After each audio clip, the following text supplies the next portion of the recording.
राष्ट्रपति द्रौपदी मुर्मू ने supreme court के जस्टिस डी.वाई. चंद्रचूड़ को अगला देश का प्रधान न्यायाधीश सीजेआई नियुक्त कर दिया है। केंद्रीय कानून मंत्री किरेन रिजिजू ने इसकी जानकारी दी। उन्होंने कहा कि 9 नवंबर को जस्टिस चंद्रचूड़ सुप्रीम कोर्ट के 50वें चीफ जस्टिस का कार्यभार संभालेंगे। रिजिजू ने ट्वीट कर कहा कि भारत के राष्ट्रपति ने जस्टिस चंद्रचूड़ की 50वें चीफ जस्टिस के तौर पर नियुक्ति कर पर मोहर लगा दी है। जस्टिस चंद्रचूड़ 9 नवंबर 2022 को चीफ जस्टिस के तौर पर शपथ लेंगे और उनका कार्यकाल 10 नवंबर 2024 तक रहेगा। मौजूदा सीजेआई उदय उमेश ललित के 65 वर्ष की आयु पूरी कर लेने पर सेवानिवृत्त हो जाने के एक दिन बाद 9 नवंबर को न्यायमूर्ति चंद्रचूड़ प्रधान न्यायाधीश के तौर पर शपथ लेंगे। न्यायमूर्ति ललित का 74 दिनों का संक्षिप्त कार्यकाल रहा, जबकि सीजेआई के पद पर नियुक्त न्यायमूर्ति चंद्रचूड़ का कार्यकाल 2 वर्षों का होगा। Justice D.Y.. चंद्रचूड़ अयोध्या विवाद, निजता का अधिकार और जैसे अहम मुद्दों में फैसले देने वाली पीठ का हिस्सा रहे हैं। न्यायमूर्ति चंद्रचूड़ उच्चतम न्यायालय के पवित्र गलियारों से बेहद अच्छी तरह वाकिफ हैं, जहां उनके पिता लगभग 7 साल और 4 महीने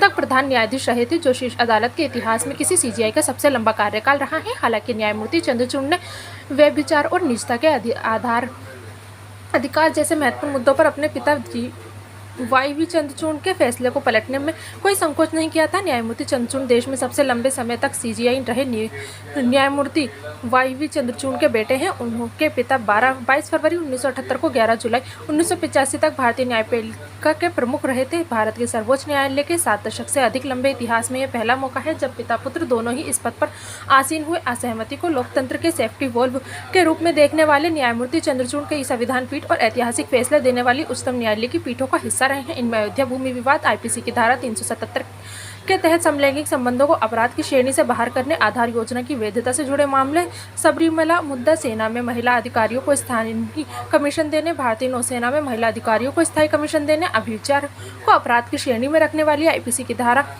497 को असंवैधानिक घोषित करने जैसे फैसले शामिल हैं। न्यायमूर्ति चंद्रचूड़ सेवानिवृत्त होने वाले न्यायमूर्ति उदय उमेश ललित की जगह लेंगे। न्यायमूर्ति ललित सीजेआई के पद से 8 नवंबर 2022 को सेवानिवृत्त हो रहे हैं और इस पद पर उनका 74 दिनों का संक्षिप्त कार्यकाल रहा। न्यायमूर्ति चंद्रचूड़ 13 मई 2016 को शीर्ष न्यायालय के न्यायाधीश के रूप में पदोन्नत किए गए थे। 11 नवंबर 1959 को जन्मे न्यायमूर्ति चंद्रचूड़ को क्रिकेट के प्रति उनके प्रेम के लिए जाना जाता है। बताया जाता है कि वह अपने पिता के कर्मचारियों के साथ बंगले के पीछे क्रिकेट खेला करते थे, जिसे वाई.वी. चंद्रचूड़ को दिल्ली में आवंटित किया गया था। काम में प्रति दीवानगी के लिए पहचाने जाने वाले न्यायमूर्ति चंद्रचूड़ ने 30 सितंबर 2022 को एक पीठ की अध्यक्षता की, जो दशहरा की छुट्टियों की शुरुआत से पहले 75 मामलों की सुनवाई करने के लिए शीर्ष अदालत के नियमित कामकाजी समय से लगभग 5 घंटे अधिक रात 9:10 तक बैठी थी।